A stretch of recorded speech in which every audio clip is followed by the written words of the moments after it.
जिस जाके संग बैल नहीं लागा, यानी कति कंवारी अनटच्ड है, और वो फिर दूध देगी, आप आशीर्वाद दे देना। भगवान कबीर साहब ने कहा बालक ने उस शिव जी से कि महात्मा जी आप इस पर आशीर्वाद दे दियो और ये वह फिर दूध दिया करेगी। एक कोरा बर्तन मंगा लो। तो शिव जी ने जब कह दिया नीरू को उसकी पत्नी से कि बुला तेरे पति को, वो भी आ गया। वो जाकर के गाय ले आया, कंवारी गाय लाए, एक कोरा बर्तन लाए छोटा सा, धो मांझ के उसको, और भगवान शिव ने कमर पे हाथ मार दिया, लंबे लंबे सतन हो गए उस गाय के, अपने आप दूध चल पड़ा, पात्र भरते ही रुक गया। तब शिव जी चले गए कि इसको रहस्य को रखना, आम आदमी को नहीं बताना, और आप ये दूध पिया करेगा। उस दिन के बाद परमात्मा दूध पीने लगे। अपने आत्माओं, ये तो परमात्मा ने लीला की, वो करते ही है। अब इस परमेश्वर ने, कबीर परमेश्वर ने कहा था अपनी प्यारी आत्मा धर्मदास जी को कि धर्मदास ये वेद मेरा भेद है, और मैं ना वेदन के माही, अर्जुन वेद से मैं मिलूं ये वेद जानते ना ही। ये चारों वेद मेरी ही महिमा का गुणगान कर रहे हैं, लेकिन इन वेदों में वर्णित विधि से मैं नहीं मिल सकता, मैं मिलूं वेदन से ना ही। अर्जुन वेद से मैं मिलूं ये वेद जानते ना ही, सूक्ष्म वेद से मैं मिलूं उस तत्व ज्ञान से, वो इन वेदों में वर्णन नहीं उसका। अब आपको दिखाते हैं ये चारों वेद क्या बताते हैं, कभी परमात्मा कैसा है, वो क्या लीला करता है, तो ये आसानी से पहचान लेंगे हु इज गॉड। आपको दिखाते हैं ऋग्वेद का एक मंत्र, और अनुवाद करता भी ये है दास कराओ, तो ये नो कह देते कि भाई रामपाल ने के अनुवाद करना हो, संस्कृत ना जानता। अब संस्कृत के जानने वालों से लिखवा दिया भगवान ने सच्चाई। देखो, लेकिन घुमाने की चेष्टा तो की है, लेकिन सच्चाई के छुपा करे। यह है ऋग्वेद मंडल नंबर 9-10, महर्षि दानव सरस्वती इसका गीत ला रखी है। प्रकाशक है सर्वदेशी कार्य प्रतिनिधि सभा, महर्षि दानव भवन, रामलीला मैदान, नई दिल्ली। और ये मुद्रक कहां से है? Prince offset printers 1510 Pataudi house Daryaganj नई दिल्ली से। अब इसके हम आपको दिखाते हैं 9वें मंडल का प्रथम सूक्त से हम थोड़ा सा बढ़ेंगे आगे। ये देखना, ये 9वां मंडल, नवम मंडल, इसका प्रथम सूक्त, प्रथम मंत्र। इसमें देखियो ये सोम माने परमात्मन, सोम स्वभाव वाले परमात्मा, सोम माने परमात्मा की महिमा चल रही है। ये इसलिए दिखाना पड़ रहा है, इन्होंने थोड़ी सी हेराफेरी करने की चेष्टा की है। ऋग्वेद मंडल नंबर 9 सूक्त 1 मंत्र 2, हे परमात्मन, है परमात्मा के विषय में जानकारी। मंत्र नंबर 3, ये मंत्र नंबर 3, हे परमात्मन, है परमात्मा के विषय में जानकारी। चौथे में हे परमात्मन, 5वें में हे परमात्मन आप तुमको, अरिव 6 में ऋग्वेद मंडल नंबर 9 सूक्त 1 मंत्र 6, हे परमात्मन। अब जो ये अनुवाद करता है ये महर्षि दानंद के चेले हैं।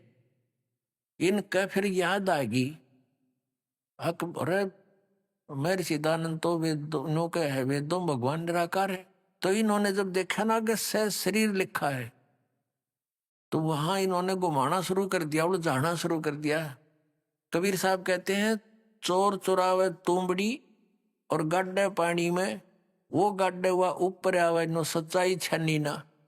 जैसे एक चोर ने किसी का तुम्बा चुरा लिया सूखा, और वो क्या करे, उसने पानी में छोड़ा हुआ, नीचे आप आ जा बाहर, थोड़ी देर में वो भी ऊपर नो चमका कछुआ सा, वो फिर दाब का वो फिर ऊपर दिखा, यानी वो छुप नहीं सका।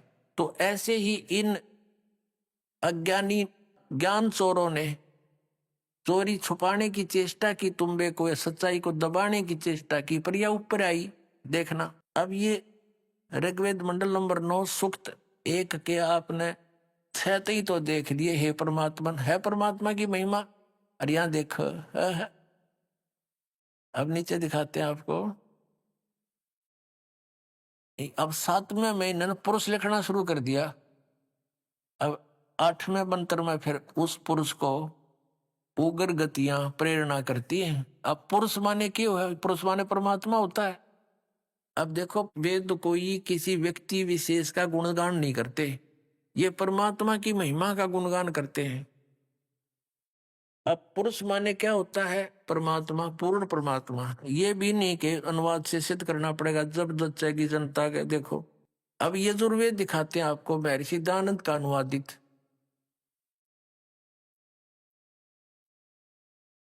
और ये वहीं से प्रकाशित है। ये इसका अनुवादक है महर्षि दयानंद सरस्वती, प्रकाशक ये वही वाले हैं। और इसके कति लास्ट वाले मंत्र में, अभी आपको पहले भी दिखाया था, फिर दिखाना पड़ेगा, प्रसंग दूसरा होगा। ये 40वां अध्याय यजुर्वेद का, और ये 17वां मंत्र, ये 17वां, ये 4440वां अध्याय, 17वां श्लोक। अब इसमें क्या बताया है? इसने अनुवाद किया कि हे मनुष्यों, जिस ज्योति स्वरूप रक्षक मुझ से अविनाशी यथार्थ कारण के आच्छादित मुख के तुल उत्तम अंग का प्रकाश किया जाता है, जो वह प्राण व सूर्य मंडल में पुरुष है, माने ये देखो पुरुष है, पुरुष है माने पूर्ण परमात्मा है, पुरुष माने पूर्ण परमात्मा, ये सोच कर करें। अब हमने ऋग्वेद फिर ले लिया, यजुर्वेद धर दिया।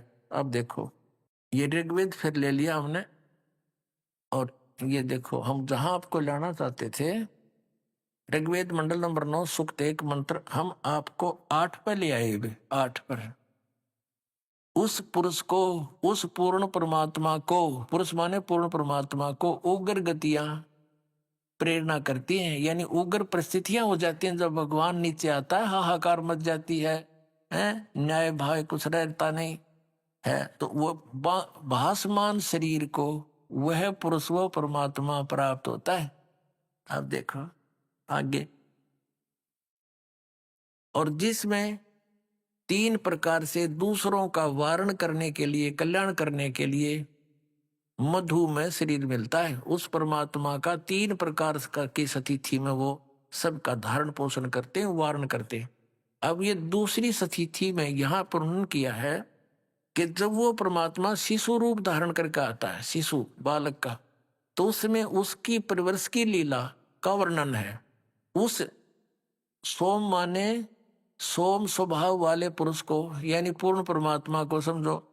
इन्होंने अड़ंगा डांड तो मतलब था, ये देखियो यहां इसने इसी यहां पर प्रथम मंत्र में ऋग्वेद मंडल नंबर 9 के सूक्त 1 के मंत्र 1 में सोम माने परमात्मा, परमात्मन, सोम स्वभाव परमात्मन, सोम माने परमात्मा अमर पुरुष होता है। देखो, और यहां इन्होंने हड़ंगा कर दिया। अब ऋग्वेद मंडल नंबर 9 सूक्त 1 मंत्र हम 9 में आ रहे हैं। उस सोम माने अमर पुरुष को, पूर्ण परमात्मा को, जो शिशु रूप धारण करके, बालक का रूप धारण करके कुमार अवस्था में ही, इन्हीं की पहले अनुवाद पढ़ते हैं, उस सोम स्वभाव वाले श्रद्धालु पुरुष को, यानी परमात्मा को, कुमार अवस्था में ही सब प्रकार से अधन्या, अधन्या माने बिना धनाई, अभी माने पूर्ण रूप से, सब प्रकार से, यानी अनटच्ड, धेनो माने गौवे, तृप्त करती है। देखो कति क्लियर कर दिया कि उस इसका वास्तविक अर्थ यह है कि शिशु रूप में प्रकट उस अमर परमात्मा को जब वो शिशु रूप में होता है, तो सब प्रकार से, यानी कुंवारी गायों द्वारा उनकी परवरिश की लीला होती है, वो उनको तृप्त करती है। तो पुण्यात्मा, ये लीला करी किसने? आज तक इतिहास दिखाया दो किसी भगवान का, किसी मजहब के भगवान का, इस कबीर साहब ने छोड़ के। तो who is God? Kabir is God. बोलो सतगुरुदेव।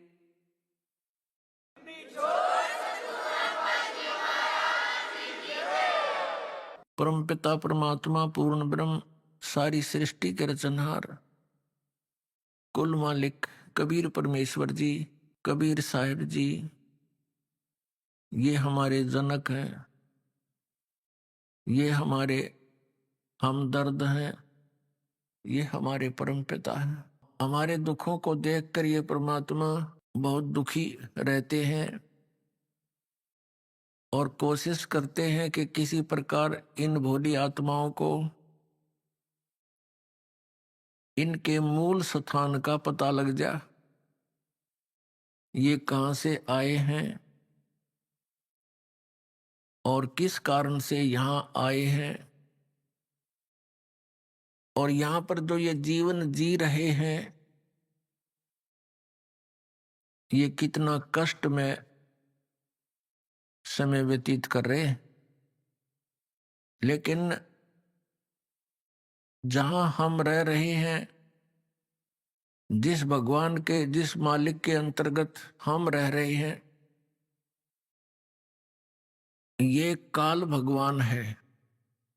गीता जी अध्याय नंबर 11 के श्लोक नंबर 32 में ये कहता है, मैं काल हूं अर्जुन, और सब लोकों का नाश करने के लिए अब प्रवृत्त हुआ हूं। श्री कृष्ण से बाहर निकलकर वो काल बोल रहा था, अपना विराट रूप दिखा रहा था।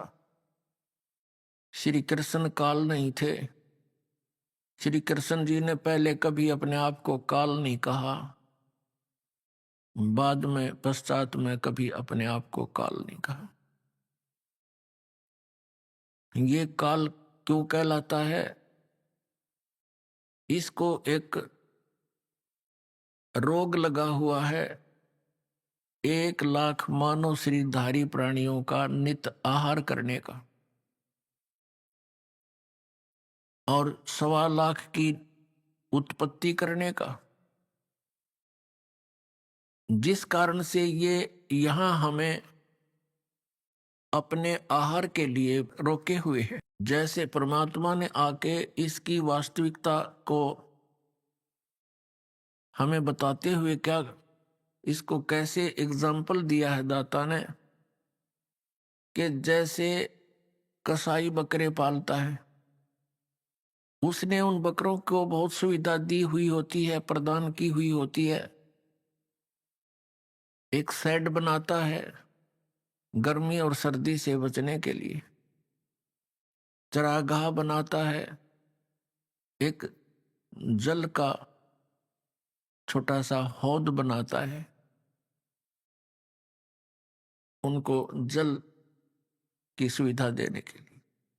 तो वो भोले प्राणी ये समझते हैं कि ये हमारा जो मालिक, ये बहुत ही नेक व्यक्ति है, हमारी असुविधा सुविधा का कितना ध्यान रखता है। और इसी दृष्टिकोण से जब वो कसाई उन बकरों के बीच में आता है, उससे वो प्यार करने के लिए उसके चारों तरफ घूम जाते हैं, एक नेक व्यक्ति मान के। कोई तो ऐसे पैर उठाकर उसको प्यार देने की चेष्टा करता, सीने से लगाना चाहता है कि इसने हमें कितनी सुविधा दे रखी है। पुण्यात्माओं, ये पशु पक्षी प्राणी जितने जीव जंतु हैं, ये वही आत्माएं हैं जो कभी पहले मनुष्य भी रही है। तो प्रत्येक प्राणी समझता है कि कौन कैसा व्यक्ति है। जैसे कोई व्यक्ति, जैसे हम देखा करते थे, पशुओं को संभालता है, जो एक घर का सदस्य है, उनको चारा डालता है, उनको नहलाता है, पानी पिलाता है। तो जब वो उनके निकट जाता है तो उसको चाटते हैं, वो हाथ को ऐसे प्यार देते हैं कि ये बहुत अच्छा आदमी है। तो इसी प्रकार वो बकरे उस कसाई को, अपने शत्रु को और एक नेक